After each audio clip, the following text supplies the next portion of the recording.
Welcome to 1 Million Cups Kansas City.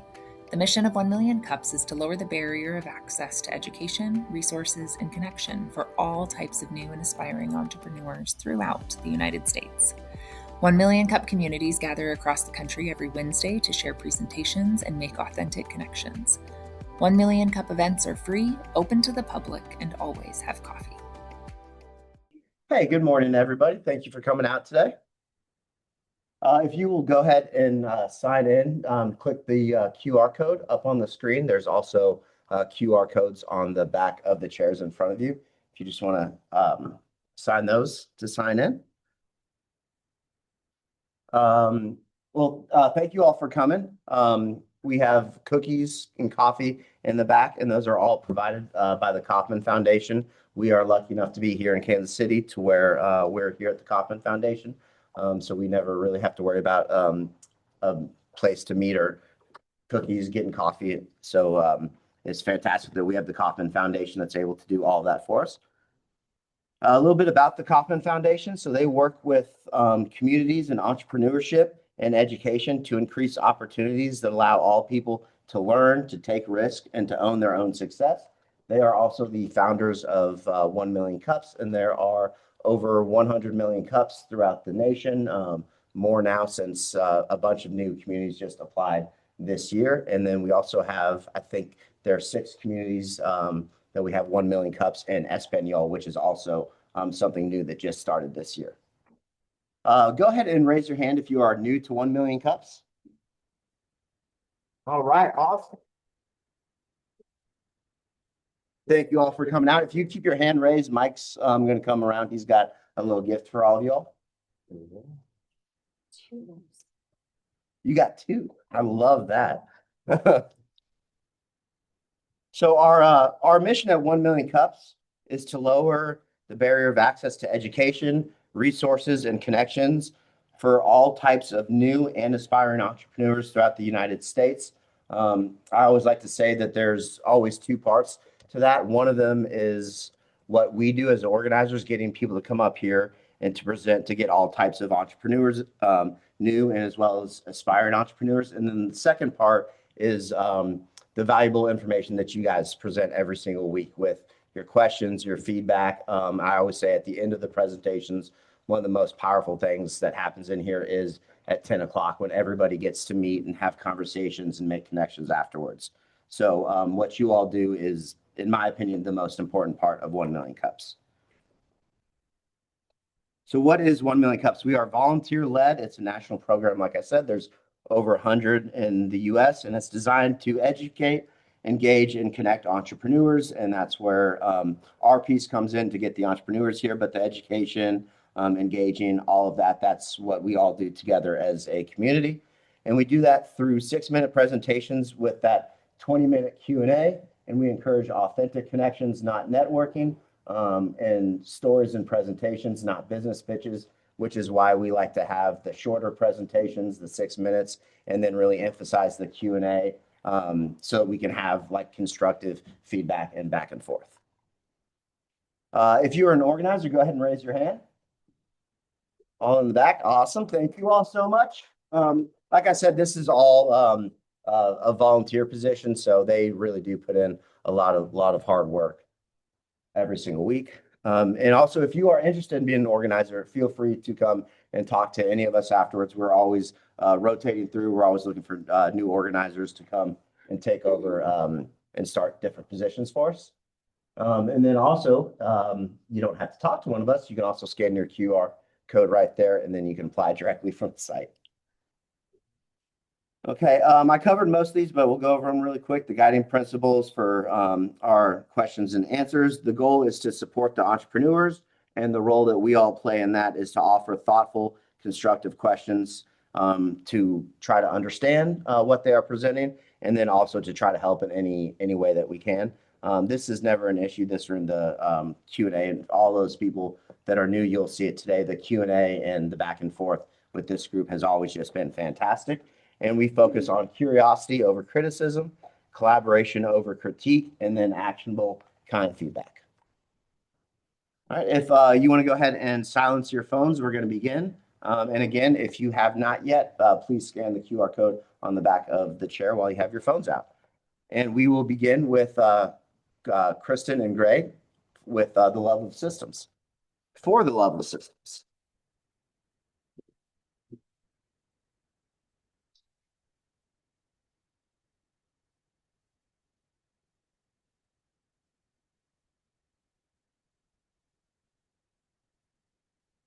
You're not going to watch your phone here. Yeah. Thank you. Good call. Didn't want to put it by the computer, but Here we go. yep, you got it. Hi, thanks so much for having us today. Can you hear me talking okay? Yeah, great. I am Kristen Lux. This is Greg Grimes. We are the co-owners of For the Love of Systems. And I started For the Love of Systems, excuse me, in 2020 by myself. Greg joined the company in 2023 when I grew it as far as I could possibly grow it as a solopreneur, and I was looking to have a bigger impact. So Greg and I are married and business partners. That does require a lot of personal development in order for that to work. And Greg and I are both certified in a behavioral assessment called Habit Story. So that's one of our unique differentiators is we look at habits in our work. And then I'm also a certified director of operations, and combined we have 45 years of experience working for and with small businesses and their operations. So Greg and I have experience working in hospitality. That's where we first came up in our careers. And in hospitality, it's a really chaotic environment, and systems and processes are what drive everything. That's how you can go to a really nice restaurant and have great experience time and time again. So when we moved on to other careers, we found very quickly that we were bringing that same mindset, but in the small businesses that we were working in, they weren't. And he and I continually found ourselves burning out over and over and over again. And that's what ultimately led me to starting this company. So now we are on a mission to create better experiences for the owner, the operator of the company, the team, and the clients through better operations. Okay, so what we do, we help small businesses build the structural capital they need to grow and sustain their financial, customer, human, and social capital. And there's a certain point in the normal maturation of every small business where it has to go from being run by people to running on processes. And we help the business owner and their teams navigate that transition without leaving people behind. Essentially, the role-based hierarchy, the people-driven organization is dying, if not dead, especially for small businesses. And what we suggest now is a process-driven organization, an operational flow that is focused on the mission, vision, values of the company, where every process, task, and action in the business is oriented toward that as their North Star. Sort of like building a documentation code base for your business. So what makes us special? How are we different from other people in the field? It is our frameworks. So we've been working over the last few years to develop and, excuse me, and refine our frameworks. The operations canvas is a combination of 3 different things. The first is the burnout line, which is our own proprietary framework. These are the layers of the business's operations, and we look at those layers as how your brain works. So you have the decision-making part of your brain, and you have the action part of your brain, and in between that is a line that we call the burnout line. As you cross over that line between different departments throughout the day, you're creating burnout for yourself. So between that, and then we use the Eisenhower matrix, which is not our framework, but a very well-known framework that often people are using for delegation. And then we combine that with the operational flow to create a tool that we call the operations canvas. This is intentionally designed on a spreadsheet. We did at one point try to develop this into software and got feedback from our clients that they don't want another software tool. So we have this in a spreadsheet so that it serves our small business clients in the way that serves them best. So our biggest challenge and why we're here today is a pivot we're making from networking and building relationships with the small businesses that we work with directly to working with the partners, the people they go to when they need our help the most. Oftentimes, small business owners don't know the right time to bring us in, and we're looking to build a network of affiliates that know that and can work as experts to have them come work with us. We're also trying to protect and license our IP and again, build a network of affiliates around that. There are over 56,000 businesses in Missouri with owners over the age of 55 right now, and a concept called the Silver Tsunami. We can't help 56,000 businesses, but by distributing our frameworks to other partners like SBDC, colleges and universities, we can assist in mitigating the effects of the Silver Tsunami. So what have we tried so far? So our typical clients have always been service-based small businesses. They have a team or they're ready to build a team. They're super compliance-driven, intake intensive, and they're always going to be growth-minded and open to change because the work that we do does impart a lot of change. We offer coaching and consulting services, speaking and workshops, and also team development. And we do a lot of outreach. So we have a weekly newsletter called Build It As You Fly. We network and are heavily involved in our local community. We actually live in Columbia, Missouri. That is where we are most heavily involved. We collaborate with other service providers, and we also receive a lot of referrals from our previous clients.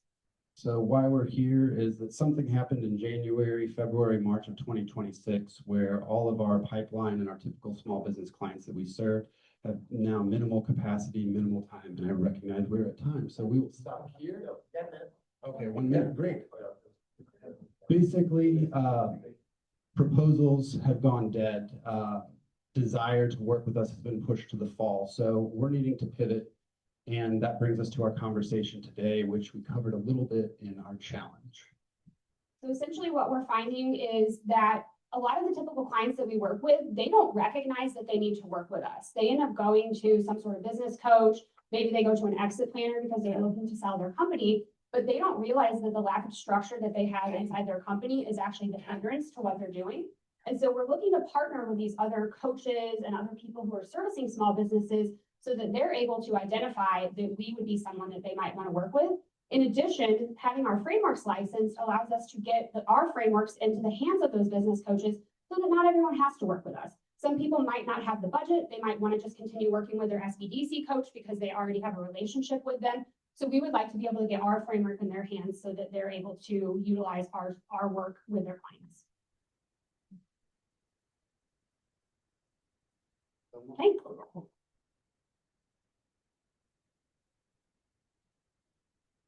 Awesome. Thank you both. And if you all will just raise your hands, we'll pass the mics around for questions. There's a lot of codes. If you wouldn't mind speaking into the microphone so we can capture.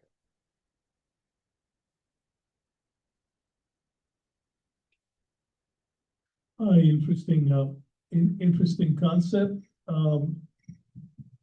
What happened at the beginning of this year? That's the first question. And the second is, what's your business model? How do you make money? How do you charge? So what we think happened at the beginning of the year, we assume, is the economy and people tightening their belts due to rising costs. We have never experienced anything like this before. Our revenue actually dropped 64% this year, which is crazy. We have people in our own community who have meetings with us and get a proposal and are like, yes, I'm ready. And then they literally ghost us. So we see there as a capacity issue potentially with our potential clients. And we recognize that. So one of the things that we've done is we've introduced a service that's much more compact. So it used to be that we were doing these longer term kind of 3-month engagements where we're imparting big change. And now we recognize that quick wins are a possible solution to this. So we have a couple different one-on-one services that we offer. The first is called an operations sprint. So that's like a 2-day, quick intensive, quick win, focused on just really getting you from where you're at right now to just the very next step. And then we also have a 3-month engagement that we call the operations up level. And that's really where we come in and we do that like overhaul to the business.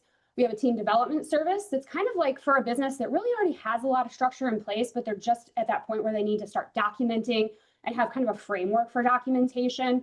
And then we're also really this year stepping into keynotes, doing lots of workshops. We have a free workshop that we're doing ourselves via Zoom every month. So how we make money is really primarily through those one-on-one services and then keynotes. Thank you.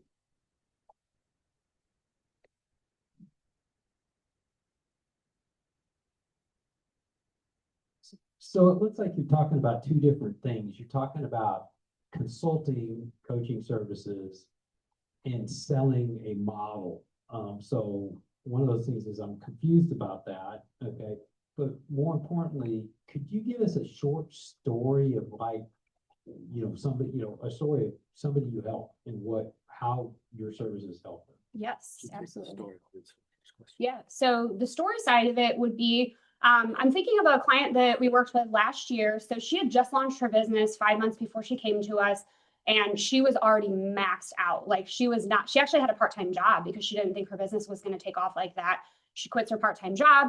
She hires us to work with her. Within a month of us working together, she's bringing her husband into the company. She's got all these clients coming in. Like, it is just pretty much chaos inside her company. So she had established or signed up for a subscription for a customer relationship management software, or CRM. She hadn't done anything with that. She wasn't using her project management tool well. So we essentially took apart everything she was doing. We always start by going through everyone's processes first, kind of like taking all the clothes out of the closet and evaluating them all before we dig into anything. And then we put them all back, but we put them back using her different software tools that she was using. So we were able with her to not necessarily have to implement any new tools. We were able to just leverage all the tools that she had in an existing basis. And then we helped her bring in not only her husband, but then also another team member. So by the time we were done with the 3 months, she had hired 2 people into her company. We helped her with the job description, the onboarding for the new team members, setting up an internal intranet system so that she could have a place for her team member to go for all their onboarding and all their documents and resources. We helped her overhaul just how she was structured, the back end of her Google Workspace. It's really all that back end operational infrastructure that we look at.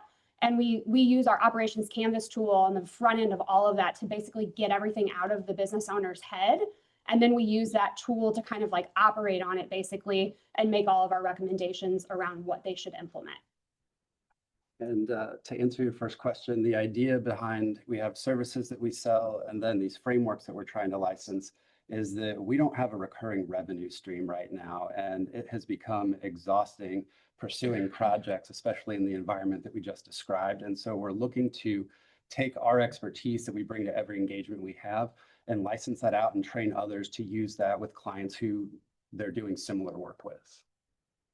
What we found too is that so many of the frameworks out there, like the Eisenhower matrix that's been around since the 40s or 50s, whenever he created it, they're not actionable. And so what we've been able to do with this spreadsheet is actually make an actionable tool rather than just a brain dump that feels good.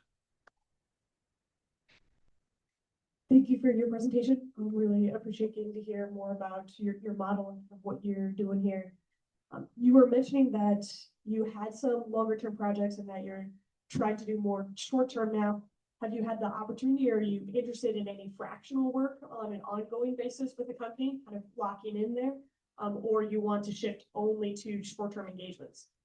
So when I started the company, I was doing fractional work. We attempted to step away from that. And now we're at a point in time where, because we are looking for that recurring revenue, we're handpicking clients to offer that to at the moment. It's not a service we plan to necessarily offer on our website. It's not something that we want to do long term. We actually find that we're better to support someone who's already inside the company. So if they already have someone who could potentially be mentored up into that operator role, we would actually rather mentor that individual, because we have so much experience and we've actually been that individual. Myself especially, I've been that person, and I was lacking that mentorship, and it really held me back in my career. And I floundered a lot in the first years of this business because I never had that mentorship. And I spent the first 3 years of the business basically trying to figure out what I was missing during that time. And so that's really where we would rather fit in, is in that mentorship role. But like, we have a client right now who is expanding his business and acquiring other accounting firms. And so he's someone that we've offered a fractional relationship with, where we would probably be with him for 6 months to a year at most. And then we're helping him identify someone on his team that we could pull up into that role ultimately, and basically hand everything off that we're working on with him and have them manage it long term. Back here. So having been in a few inefficient work situations myself, I'm wondering if the people who need you the very most would be people that might be less willing to kind of stop what they're doing because they're trying to get things done, albeit inefficiently. And if those people would be hard to kind of break through. Do you have any techniques for a slow onboarding, or do you do an abrupt onboarding, or how do you handle that? So that habit story assessment that we mentioned in our intro slide, that is a great icebreaker for those types of engagements. Hold on. It doesn't label people the way DISC or StrengthsFinders or Myers-Briggs does. It just shows them how they're using their emotional energy for productive and counterproductive purposes. And then we can ask the questions, is that serving you, and is that sustainable? Are you that business owner that has to get stressed out and freak out and then delegate to everybody to get anything done? Or can you be proactive and calm in how you're managing your team and operations? a lot of that impacts the later work, the more structured work that we do down the road. And so bringing that awareness to an owner and their team is incredibly helpful and impactful. What's the pain point you're curing for your customer? What problems are they having that they need your service right away or they're gonna die tomorrow? Burnout is what we're solving for, and that is one symptom that is common across a number of problems. And so when our customers come to us with pain, it's the pain of burnout. And we go through a diagnostic process to identify what problems we're dealing with, either at the habits level, how people are showing up, at the processes level, is there a lack of documentation or structure to how operations are being run, or a systems level, which is really just organizing the processes that run the business. And even if the systems and processes are perfect, does the team have the habit of adding their notes to the CRM, keeping up with projects and tasks in the project management tool, things like that, where we look at 3 different levels that all impact a business's ability to scale. And with our diagnostic process, we can solve for any of those. So describe, so we can all understand better, who is your perfect customer? Is it manufacturing? Is it, how many employees do you have? How long have you been in business? Not you, but your client. So our typical client is a service-based business. They tend to have 10-ish employees, maybe a few less. Sometimes we do work with solopreneurs as well, where they are ready to bring on team members and they're just not sure how to do that. They have been in business anywhere from a year or 2 all the way to 20 years. We're increasingly finding ourselves in conversations also with business owners who are looking to sell their company in 5 to 10 years. So that's why we have that silver tsunami little graphic up there, because there is a whole wave of business owners right now who 56,000 in Missouri alone, actually, who own a company and they're going to be looking to sell that company in the next 5 to 10 years. Those business owners, only 20% of businesses that ever go on the market, ever sell. So 80% of businesses that go on the market will never sell. Helping their exit strategy. That's one of the spaces we would really love to step into more. Yes. I don't really have a question, just a comment. The previous gentleman, he asked about your ideal business that you work with. I got the impression that your answer was who you have typically been working with.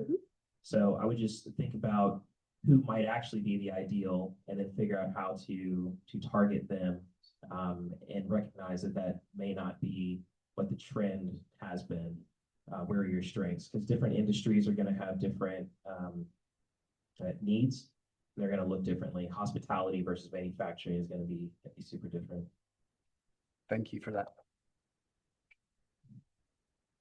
So great presentation. One of the things that is standing out to me is I'm trying to think about your pipeline, right? Like, you know, obviously things have dried up a little bit. A couple comments. Number one, as a married couple, I wonder if you all are leveraging the story of YouTube as relates to that on YouTube, in the sense of being able to kind of build that personal brand. I think that I'm hearing that there might be a lull in your pipeline in Colombia, and so that ability to be able to just kind of blow that up through a YouTube platform. The second thing that I think about is I think that a lot of us are probably hearing that there isn't a central focus on who your ideal client is, right? So the riches is in the niches, right? And so you determine who it is, right? Is it the silver tsunami and you speak to that almost exclusively, or is it the small business owner that's been in business for 1 to 5 years, and so you're not paying as much attention for 5 to 20, right? So just a couple of things that kind of stood out to me. Thank you. We actually have a date scheduled in July to do our first video, like full-on video interview with a videographer. We're very aware that we should be leveraging our married couple relationship more in our marketing. And then with the niching down, we agree. I think it is the silver tsunami is the area that we're focused on. We haven't been focused on that up to this point, but life continues to pull us in that direction and pull us into exit planning conversations and workshops and all these things that we see very clearly that is the direction that we should be heading. Thank you. Thank you for your presentation. I'm curious if you currently build in or have thought about building in like a 6-month or 12-month follow-up with businesses that you're working with, and how the processes that you've put in place are now impacting their workflow now that they've had time to really embed them? And also if you've thought about really capturing and leveraging those stories to support your marketing efforts. Yes, we're in the middle of doing some case studies right now. So we have one of those completed, not on our website yet, but we've been working on case studies. And then we typically right now we're following up about a month in, but I think you have some validity there to check in later, because it does take time for these changes to fully trickle into the organization and to really see how much time is being saved and to see the friction and the burnout go away. So I do think that's a valid approach. Thank you. Could you put up the last slide? Context one? Yeah. Good, thank you. Yeah. As you're niching down and trying to find your group, I'm in a family business of 60 years. We're now entering our 3rd generation. And that transition between owner to kid is a huge opportunity for you, because A, they have the money to afford you now, and B, the kids never agree that their parents know what the hell they're doing. As you're looking at that silver tsunami, I would really try and dig in and target generational businesses that are transitioning from one generation to the next. That's helpful. I think our habit story assessment could be really helpful for that as well. We also, I brought some extra slides here, but we also teach around this concept called the change curve that Elizabeth Kubler-Ross, who's a researcher from the late 60s all the way through the late 90s, early 2000s. She studied grief and that process. And 30 years after she discovered the emotional process of grief, she discovered that the process of change follows the same emotional trajectory. And so when you're talking about transitioning from one generation to another, even a business owner who spent 35 years building a business and now needs to create an exit plan, their identities are wrapped up in their work. All of us as small business owners see the work that we do as some kind of expression or extension of ourselves. And when we're making changes there is a proportionate change inside the business owner that has to happen. And so we're really conscientious of that process. And that's part of why we developed the operations canvas the way we did and teach operations the way we do. So thank you so much for that. You have a very willing, with those kids, you've got a willing, with the kids, you've got a willing, open mindset. And with the parent, you don't. And that was probably the one thing in your trying to find your core customer. Yeah. Shooting for a business owner that's 1 year old, they don't have any money. They're not. We know. strapped. Yeah. So I think that's definitely somebody I would not worry about. That's helpful. Yeah. We knew we needed to step away from that. It doesn't mean we wouldn't work with someone if they came into our world. Of course we would, but having our marketing focused in that direction, I think we've exhausted our pipeline as far as that's concerned. And that's why we're here making this pivot right now. So thank you very much for that. Piggybacking off of what he said, the flip side of the silver tsunami is there are people out there who are looking to acquire businesses. Yep. And they don't oftentimes know how that business runs. Yep. Or even if they know, even if they're in that industry or whatever, Yep. they don't know how that specific business has been running and how to switch over the system. So again, that'd be the reverse angle of the people who are looking to buy businesses, being in touch with them so that they can use your guys' services. Talk about our pilot program with Leighton. Oh, yes. We're in the middle right now of actually working on a pilot program with college students who are coming out of like business schools and things like that because of the underemployment in college age kids. So we're actually piloting it this summer with a kid that we mentored at Mizzou, and he's working in one of our client businesses, ironically. So we're working on that right now, actually. Thank you. Yeah, for startups, it's a 1 in 10 chance of success. And in entrepreneurship through acquisition, it's a 7 in 10 chance. And so as colleges are really pushing entrepreneurship to their students, we're hoping to push that conversation more in the direction of entrepreneurship through acquisition and with a business school education. And hopefully the frameworks that we will license eventually, they will be able to go into a business of their choosing, understand the operations completely, and be able to manage those and improve them as they need to.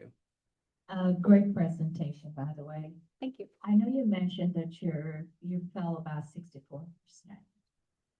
What was the difference between your marketing strategy then? I know you said you exhausted your pipelines, but what was your current marketing strategy to be able to acquire more clients?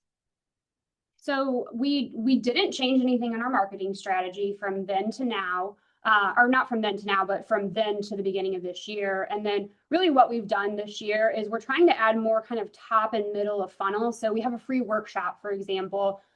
We have our operations canvas. We've always had that for the last year or so on our website as like a freebie or a downloadable to try to get people onto our email list. But we were finding we weren't getting great traction on that. We refused to put a pop-up on our website because they just annoy the heck out of us. And so we don't have a pop-up and we weren't driving enough traffic. So now we're doing a workshop to teach on the operations canvas where you'll get the canvas, but then you actually get actual one-on-one coaching on the tool as well. We find that when people get to know us and they have an opportunity to speak with us and kind of hear what we're about, that's a big driver of people actually booking with us. And so we're hoping that that workshop, we just actually launched it. Our first one is this coming Friday. We're hoping that that is going to help to turn the tide a little bit as well, to really have something kind of sitting there between like the operations canvas and then someone actually ultimately booking a service with us. Yeah, I definitely echo the gentleman to say YouTube. That's going to be a great strategy. Thank you. That's super helpful. Thanks. Awesome. Great job. Thank you all for your Thank you all. presentation. Thank We have one final question for you. What can we as a community do to help you all? I know that you already said a lot of things, but what would be the one thing that we could do to help you? Connect us to anyone you know that can help us with our challenges. That would be the most powerful thing you could do for us. Awesome. Thank you. All right, let's give it up for Kyle and Carrie, who are presenting 180-degree bathhouse. There you go.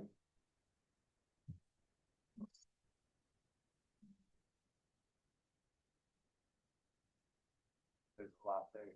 Sorry.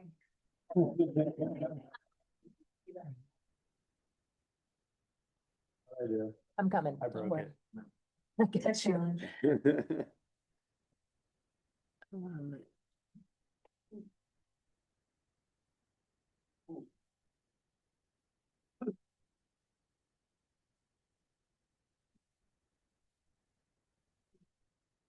Thank you. Bring that back.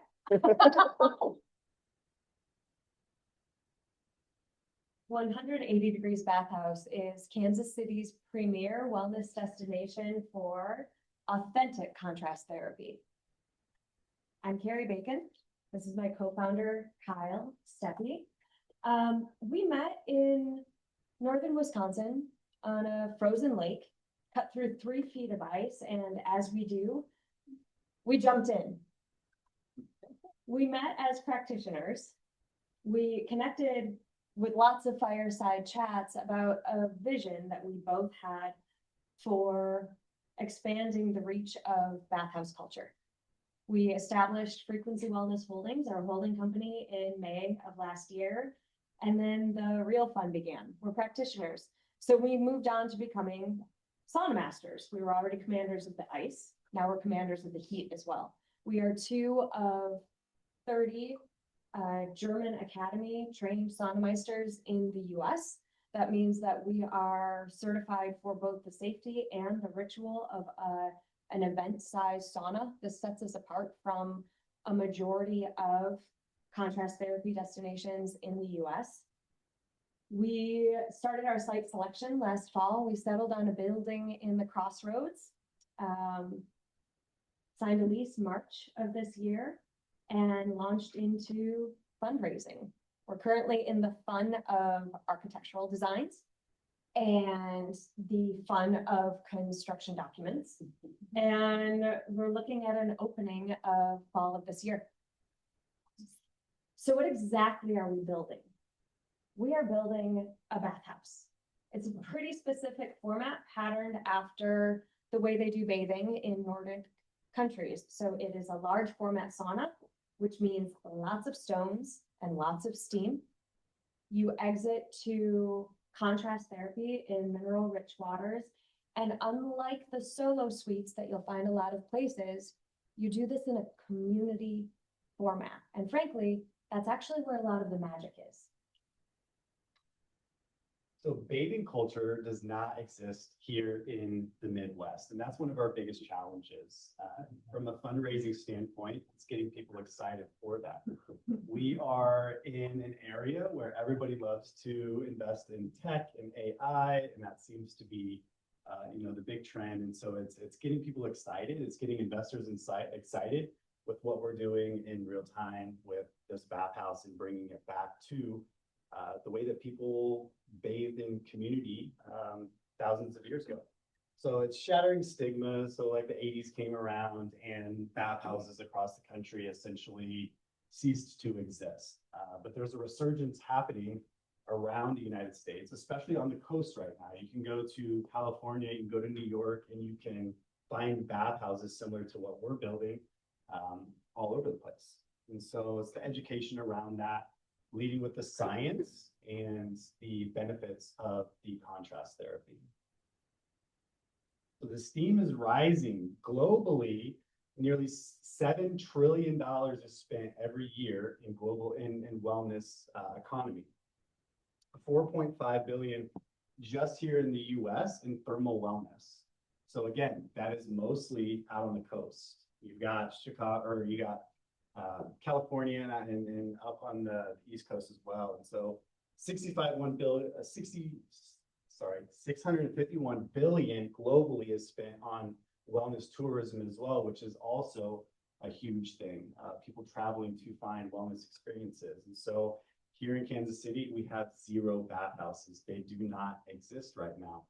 You've got little infrared studios, but they're all very isolated where you're going in by yourself. And what we're creating is a community environment. In order to find that here, you've got to get on a plane, train, or automobile and go 700 miles. So you've got to go to Chicago, Nashville, Austin, Denver to hit something similar to what we're building with 180 Bathhouse.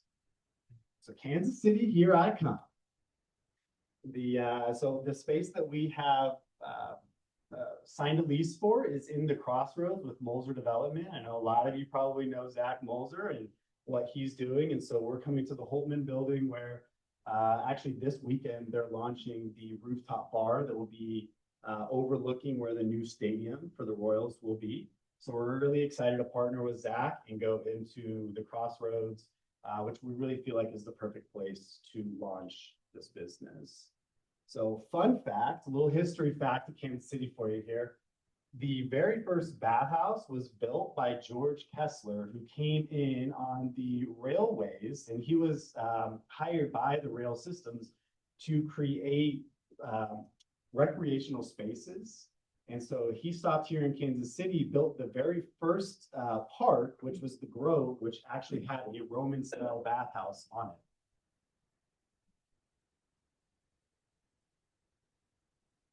Here we go. So we touched on this. There are a few things that set us apart from our industry at large, and definitely set us apart from what you can find that a lot of people might think is similar to what we're doing locally. So first of all, when you go to Nordic countries where all of the all-cause mortality, the cardiac benefits studies come from, it's a whole container. It's not just what we consider in the US, the sauna is the hot box. When you go to sauna, it is the hot box. And then you exit into nature. And then you dip in cold natural waters. We're recreating that in 1,600 square feet. It is a botanical garden. It is natural, clean water. And it is all done in community. Community is the remedy to isolation. And isolation and loneliness have been deemed a health epidemic in line with smoking. This is the remedy to that. So Kyle, what can they do to help us? You can scan this QR code and join our journey. So whether you're an interested investor, whether you're interested in founding memberships or just following along to watch as we grow this business and expand, yeah, we'd love you to follow along. And this is just takes you to our simple website that you can enter your email address into, and then we'll keep you privy to all the things happening. As you saw, we're a little tech challenged at times. So our website is still in that very, very placeholder stage. It's coming soon. Thank you. Awesome. We're going to pass the next round of questions. Oh, and just to to let you all know, before we began today, Greg and Kristen, when they walked up, they said they were excited to see you all present because they have a friend in Columbia who's opening something very similar. Yes. So it is starting to come. Oh, you have? Yep. Yeah. Awesome. Small community, so.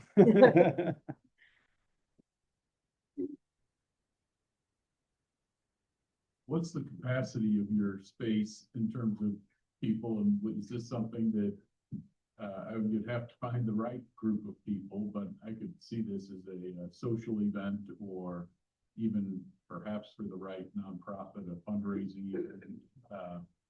Yeah. It's not for everybody, but I think, yes. Yeah, absolutely. And so the building we're going into, it's a smaller footprint. And so we will lend to being able to do private events and whatnot. But our sauna is designed to hold 35 people.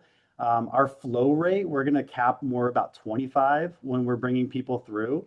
And so as Carrie said, so we are sauna meisters, which means that we do the Aufguss, which is the German tradition of towel waving. And so that's a whole event style experience that most people around Kansas City have not experienced. And then we're also breathwork facilitators, so we can incorporate some guided experiences through. But then also there is the aspect of being able to book out for bachelorette parties or bachelor parties, and having your group come in and have more of a private experience. So one of my favorite bathhouses in New York, the first time I went there, I realized that all around me, people were literally doing business while having a sweat together. And that is one of my penultimate dreams, is to find our way to social wellness experiences where business gets done rather than hiding away in cubicles and in places that were continuing our isolation. And so, I mean, the Romans did all of their government work in a sweat. Why can't we build our businesses together in one?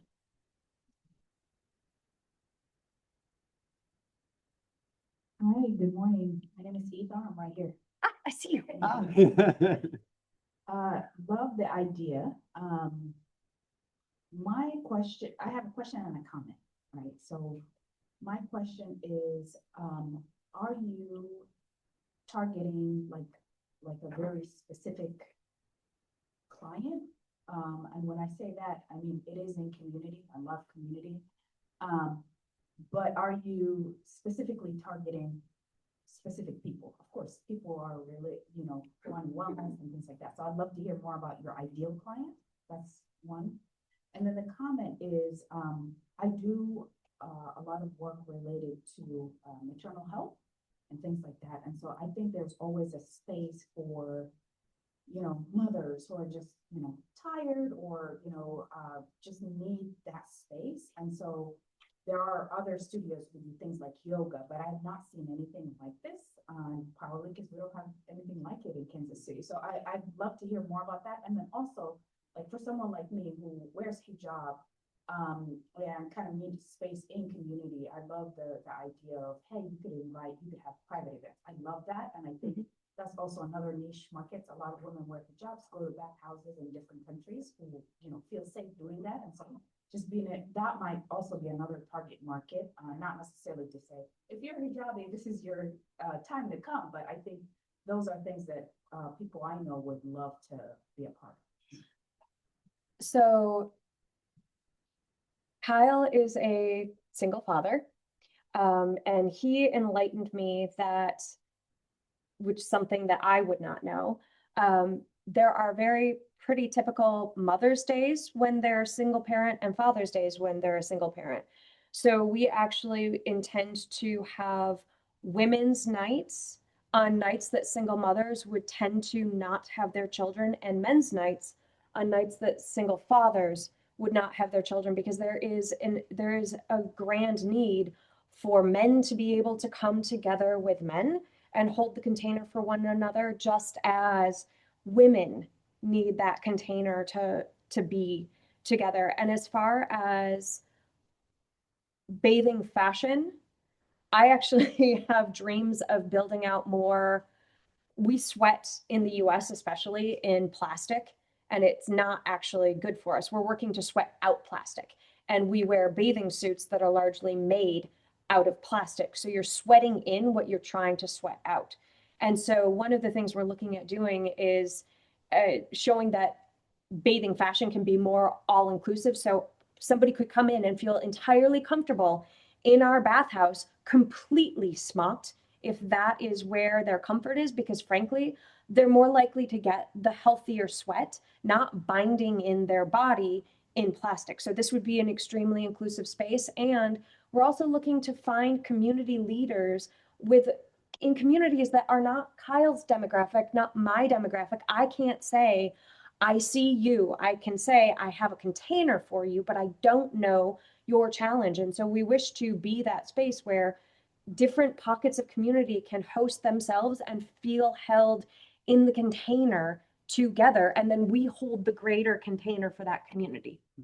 And then to piggyback on some of that, on the marketing and who we're looking for as well, there's a lot of, especially younger folks, who are moving away from alcohol. It's the burnout of going to the bar, but you still want to have spaces of community and do things that make you feel better, not worse. And this would be a space where you can come and enjoy community and feel better at the end of the night instead of worse. Thank you for your presentation. Excited for you guys bringing this concept to Kansas City here. You certainly spoke about your expertise in sauna and in cold. Can you expand a little bit more on your business background and how you guys are uniquely able to run a business like this? Sure, absolutely. You go first. Yeah, so I've been a health and wellness entrepreneur here in Kansas City for the last 11 years. And Carrie's a health practitioner who runs her own business as well. And so I've run a brick and mortar before, kind of understand some of that. And then we're both facilitators. We both hold space for people, which is ultimately what this is all about. This is also a hospitality business. And I come with 20 plus years of managing and building culture in hospitality at large. I've run multiple restaurants in the same hotel location, and I've been brought in to help culture in a number of Boca Group restaurants, which is a Michelin star restaurant company with multiple James Beard winners. So I come from, we're building our culture, our hospitality culture on that foundation. Cool. Hi. This is amazing. Kind of reminds me of something you see in like Colorado. I used to live in LA, so I know all about it in New York, but my question was, what is your marketing strategy? Like, who is your end user? How much are your sessions? Where do you guys feel like will be your core group that you'll sort of focus on with the target marketing to begin with? Sure. Sure. So when you look at the solo suites around, it is a price point set out of reach for a lot of community members. Our basic drop-in right now, which would be the most expensive session outside of special events, is $39. From there, we scale down pretty rapidly. In addition to that, with my background as a practitioner in Chinese medicine, I have a set up to be able to have people file for a letter of medical need so they can use their HSA and FSA dollars at our facility, which brings it more in reach. In addition to that, we're blasting apart the class card model where you go and you buy a 20 class card for a yoga studio, and then potentially 6 months later feel a little singed that you forgot to use 10 of your sessions. So we plan to do marketing campaigns internally where we send emails to people and we say, hey, you bought 10, you've got 2 weeks left, bring 3 friends and use those last 4 sessions. As far as our target demographic, really right now, the front runners reaching for these spaces happen to be younger millennials and Gen Z, which are the primary reachers for sober, conscious, less alcohol spend spaces. And so targeting that demographic to begin with gets early traction, but we also have a lot of sort of that silver lining mentality of there are people who are older that are looking at their wellness and extending their health span, and then largely athletes, because You boost your testosterone, male or female, when you go into a cold plunge before a workout, which gets you better gains, and you recover better from any athletic event by going into a hot sauna. And so we've got 3 prime demographics to begin with, and it will be social media, it will be marketing campaigns, and it will also be building relationships with the community and boutique wellness. There's a huge hospitality spend, and a lot of Kansas City's hotels don't have the amenities their visitors are looking for. One thing I would say really quickly is, Yes. have you considered a monthly subscription?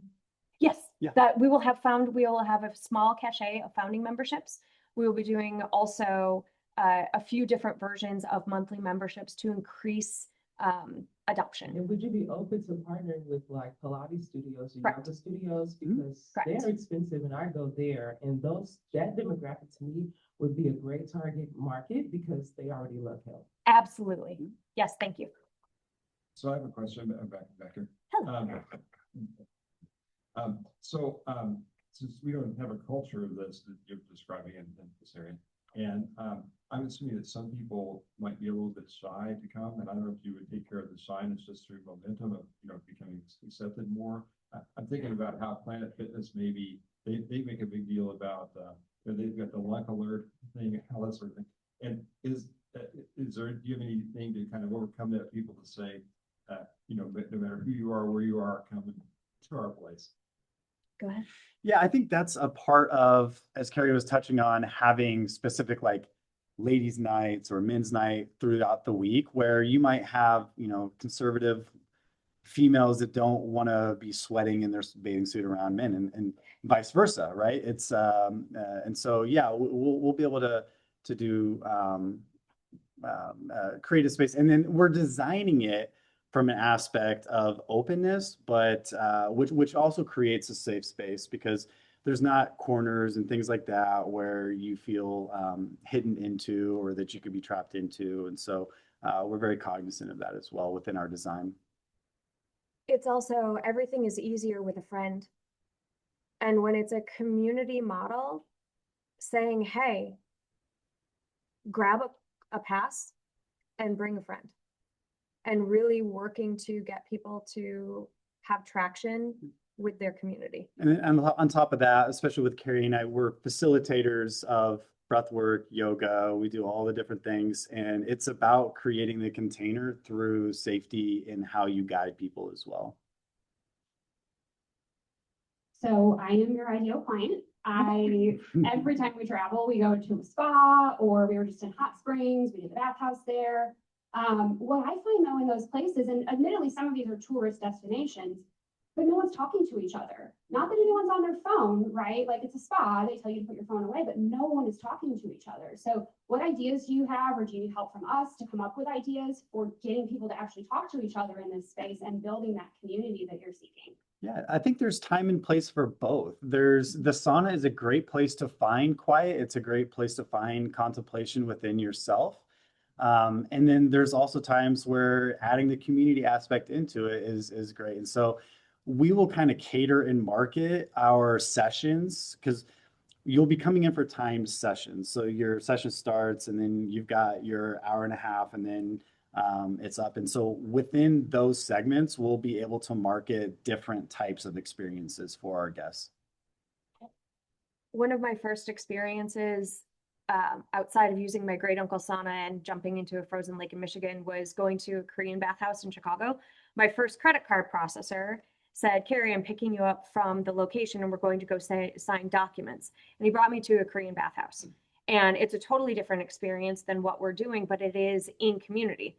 And we signed our documents and we had a conversation, and then go do your thing. And then you would pass in conversation. And so there's something to being in those facilities, and in one corner, somebody's entirely in their own space, meditating, breathing, just getting their sweat head down. And in a corner in the same space, there are 2 people, talking about family stuff. And over here, there's 2 people talking about business stuff. So when you have an event-sized sauna, like what we're building, there's space for all the things. Hi. Well, hello. Hello. Thank you so much for your presentation. And I love this. I love this. I'm all about nature and all of that. So on your website, I know you say you're both physicians. Are you going to share your background as physicians just to help people to see the benefits, the health benefits of what you are doing? Because what you're doing is incredible. And I think that knowing the health benefits of what you're doing will probably open the mind of so many people to see how important this is to all of us. Yeah, And I'm one of those silver people, by the way. Thank you for that comment. Yeah, absolutely. We'll plan on having an About Us section on the website, and then through social media as well. We plan on doing a lot of education, just based on our own experiences and background. And on the website as well, there will be a lot of community education about health uprising from the perspective of, even like, we're doing molecular hydrogen saturation in our water for our drinking water and for our rinse showers. So there will be educational pieces where you can just learn, what is molecular hydrogen water? Why might I want to use this? And how can I adopt this at home in addition to going into the bathhouse, for example? Hi, great. It's a great concept. Thank you for bringing it to Kansas City. I've traveled a lot and been in things like Finnish saunas and Japanese bathhouses. And the question I have is how, it was a different question I formulated, but now it's going to be a little different, because travelers want to show up by themselves, right? Especially if you're traveling for business, you're not even with a traveling partner. So will you accommodate those, or are you more focused on group events? And how are you going to blend that? In other words, I guess you'll be publishing a schedule of when somebody can drop in. Is that how you'll do it? So unless the sauna facility unless the bathhouse is booked out for an absolute private event, it is all drop-in. So the person who's on a business event, who just wants to go get a good sweat, rinse off in some really clean water, and then soak in a mineral basin, all on their own, gets to do that without also feeling like they're isolated. And so the community model is about any 1, 2, 5, 10 people can show up at any time and do their thing, either in group or on own, without feeling isolated. We're in need of third spaces. There's a reason co-working spaces have got the remote worker going to a place to just be able to do their own work around other human beings and other human being energy. It's the same thing with a bathhouse.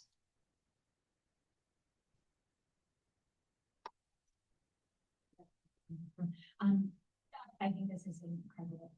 And as we adopt more of this culture, more of bathhouse-ness in Kansas City, how receptive you all to people that are wanting to start their own businesses in this space? And how do you see yourselves 5, 10 years sort of fostering the growth and like the healthy competition that is created, hopefully right here in Hartland? Yeah, absolutely. So we're looking, this particular model is made to be replicable. So this is just the first of what we hope to be many locations, or what will be many locations. And now we've already talked to people out in Johnson County who are like, we need one of these out here. Why are you going to the Crossroads? And so we want to go to the Crossroads first because we feel like that's the best spot. But it's, yeah, we plan to scale, and we plan to scale pretty quickly. And I think Lawrence is the best, but that's my personal Hey, we're all for it. Yeah. We're both practitioners, and so there are so many people in the health and wellness space that would like to have command, be a part of a facility like this, but they don't have the reach to be able to build it out for themselves. So at this point in time, we don't have interest in a franchise model, but we do have interest in bringing in other practitioner partnerships, entrepreneur partnerships who want to be a part of a subsidiary without having to figure out how to do all this and understand the science and the construction and all that on their own. You had mentioned that you're currently engaging with investors. How much are you looking to raise? How much of that is committed in hand? Where are you at? Yeah, bathhouses aren't cheap. This one, even this smaller model, we're raising 900,000 to get this one started. So for this location, 900,000, we've got about a quarter of that committed and a lot more in the pipeline, but we have a dual raise. So we're raising into the subsidiary because I have a mindset of local ownership. And so having, the greater Kansas City area, I live in Puerto Rico, I travel back and forth. And so a lot of our current investors are from tech. So there is that marriage between tech balanced with lived experience that we're reaching for. But we're also building into the holdco so we can more rapidly expand and be able to get traction on these and then finish each of the raises with a more local flair. Is that all equity? Yes, it is an equity model, yeah. And then what are the margins for a business like this? The margins are about 40 to 50%. So they're pretty decent. And the flow rate, our operation cost doesn't really go up that much when you bring more people in other than your laundry services. And so, yeah.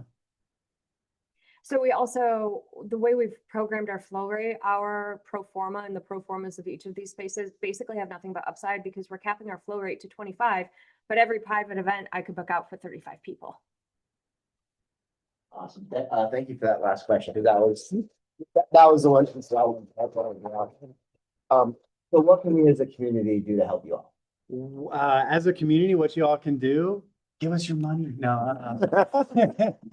But seriously, connecting with investors or just following along, just being an advocate, come in when we get opened and come have a sweat with us. In whatever you feel comfortable sweating in. Though in Kansas City, it has to actually be some sort of clothing. Awesome. Thank you all.